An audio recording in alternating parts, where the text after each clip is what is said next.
అందరికీ నమస్కారం. ఏపీ మరియు తెలంగాణ ప్రజలందరికీ పండుగ శుభాకాంక్షలు. అదేంటి పండగలన్నీ అయిపోయాయి, మళ్ళీ పండగ శుభాకాంక్షలు అంటున్నారేంటి అని అనుకుంటున్నారా? అదేనండి మన ఓట్ల పండుగ, దాని గురించి చెబుతున్నాను.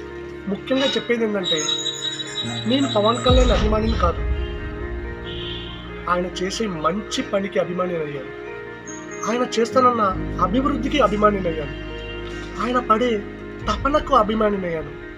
నాకు ఏపీలో ఓటు లేదు, ఎందుకంటే నేను హైదరాబాద్ ఓటర్ని. మీకుంది కదా, పవన్ సార్కి ఓటేయండి. పోయేదేముంది, తిరిగి మీకు ఒక మంచి రూట్ చూపిస్తాడు కదా. మీరు చేసిన పాపాలని కడుక్కోండి. అదేనండి, పోయినసారి చేసిన తప్పులకు ప్రాయశ్చిత్తం చేసుకునే మంచి అవకాశం వచ్చిందంటున్నాను.